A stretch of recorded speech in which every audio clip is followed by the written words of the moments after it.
This is audio number 2 for week 1. We're continuing on slide 5.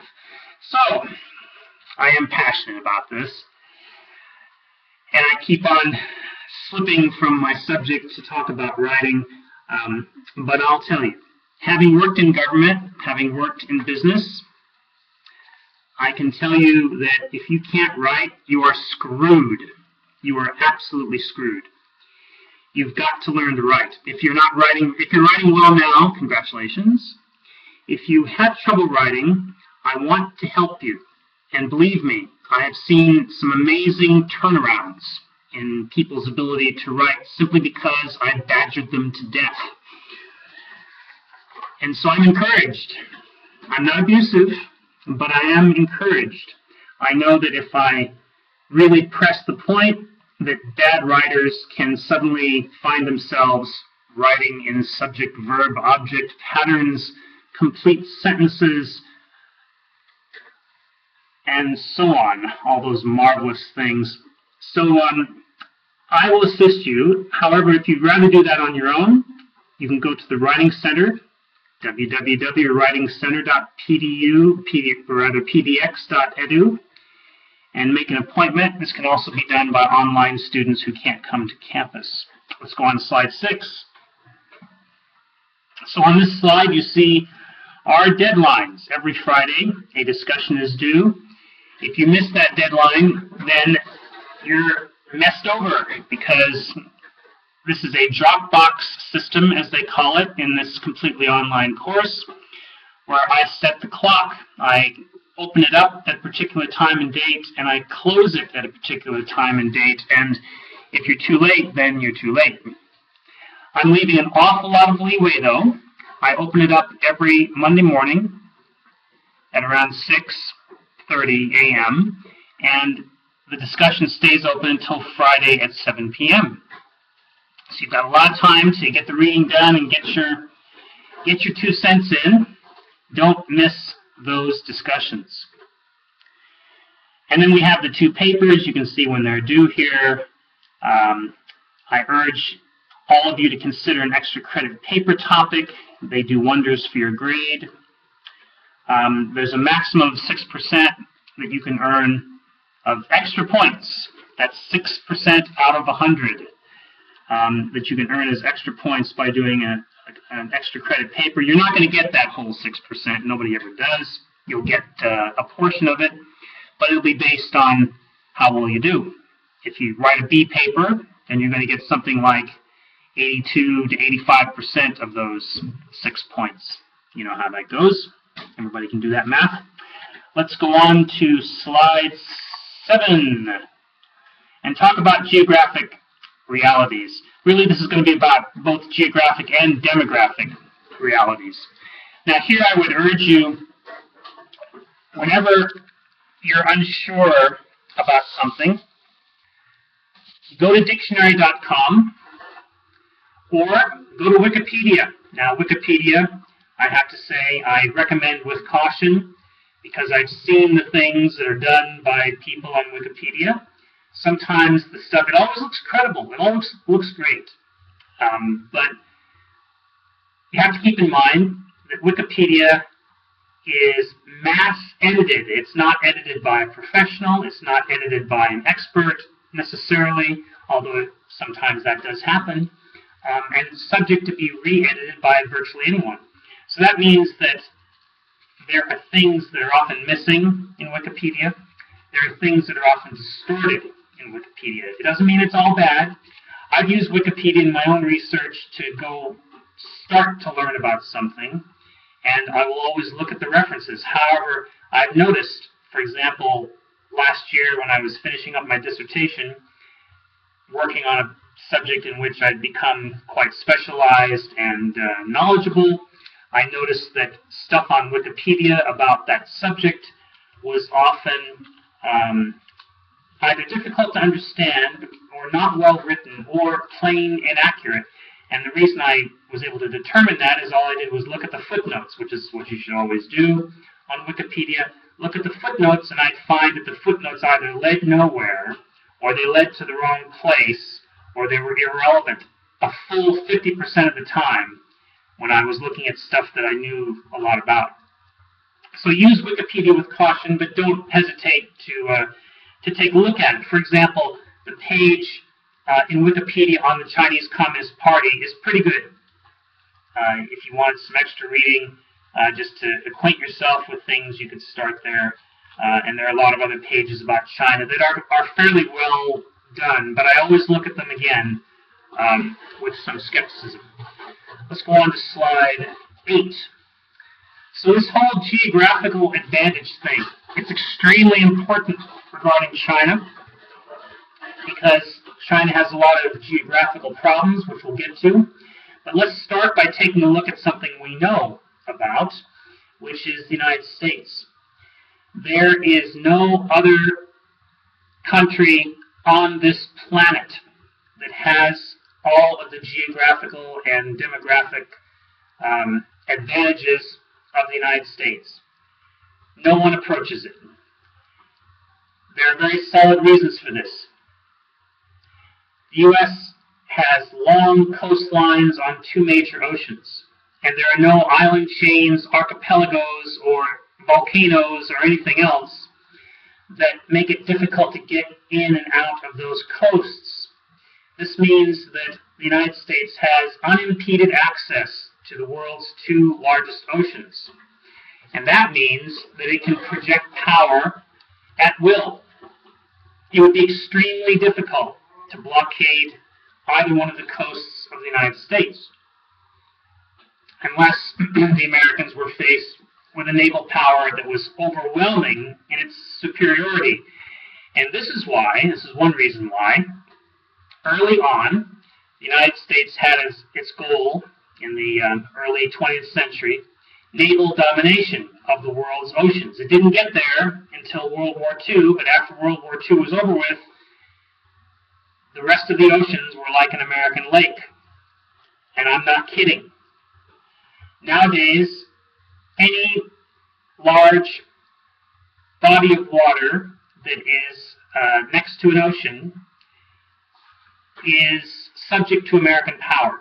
The Americans cannot project power everywhere all at once, but if they choose to project power someplace, then, to put it bluntly, watch out. And there's no government of a country anywhere on the planet that doesn't know this. As well, the enormous agricultural resources of the U.S. are unparalleled by any other country. And I'm not kidding. You can look at any other country. You will not see a balance of transfer of moisture regularly over the landscape, plus temperate climate, plus good soil and growing conditions in such abundance. It simply does not exist anywhere else. Everywhere else is hobbled by one problem or another. And this is another thing that gives the United States an enormous geographical advantage over other countries. As well, the neighbors of the U.S. are not poor, not terribly disadvantaged, but in comparison to the U.S., they are economically and geopolitically disadvantaged and demographically disadvantaged. So that means that the United States has no threat of land invasion, at least in the present epoch. Naturally, that could change in 100 years or so, but for the moment, things are looking pretty rosy for the U.S. Let's go on to slide 9. And I think I've actually already covered a lot of that stuff there, yeah. So the bottom line is that the Americans are particularly disadvantaged, or particularly advantaged, not because of who we are, but because of where we live. Patriotic songs notwithstanding, and things said during presidential campaigns about the glorious, marvelous attributes of the American people, and God's mission given to America and all that jazz, all that stuff notwithstanding. That's all a bunch of malarkey. It's more like, oh, beautiful for spacious skies and amber waves of grain. That's a little bit closer to the truth. Going on to slide 10. So you contrast this with the countries of Asia, where we will be be focusing our attention. I'm taking a look now, slide 10, at Thailand. And I'm putting this in here because it's illustrative, not because we're going to study Thailand and Malaysia. But you can see this area of southern Thailand, for example, it shows where a Muslim minority is living, many of whose members would prefer to belong to Malaysia or maybe even have an independent state. That's pain in the rear for any government. It causes awful problems. I've been down in this region quite a bit myself, conducting corporate investigations for different reasons. I find it a fascinating area to drive around and explore and to go stick my nose in other people's business. And indeed, it's a place full of a lot of tension. Let's take a look at China's significant limitations on slide 11. They have a lot of agricultural land, but in comparison, for the size of the country and the size of the population, it's not very much, really. It's limited. And most of the population lives very close to the coast, because this is where all the resources are. This is where most of the agricultural land is. This is where most of the economic activity that allows you to make enough money to live as an ordinary person is focused. The shoreline is long, which is a good thing because it allows power projection out into the region. However, you can see that there are limitations. There are these island chains and these isolated islands, some of which have U.S. bases on them. The U.S. having just coincidentally to be China's main competitor at the moment, if you don't count Japan, which is also right off of China's coast. You can see that it would be much easier to blockade the Chinese coast, and indeed, this is one of the main fears of Chinese strategic planners today, is the U.S. ability to blockade its coastline and to halt shipments of petroleum and other goods to China, petroleum being the most important. Also, if you've traveled in China, and I hope you have a chance to do so, take the train from, for example, from Hong Kong and then Guangzhou up to Beijing. You'll find a very rugged terrain that goes through the inland provinces. Fascinating place to observe from a train. Some of it's agricultural land and some of it's mountains. Or take a trip to Tibet. Take a trek in Tibet. Great thing to do. Unbelievably rugged terrain.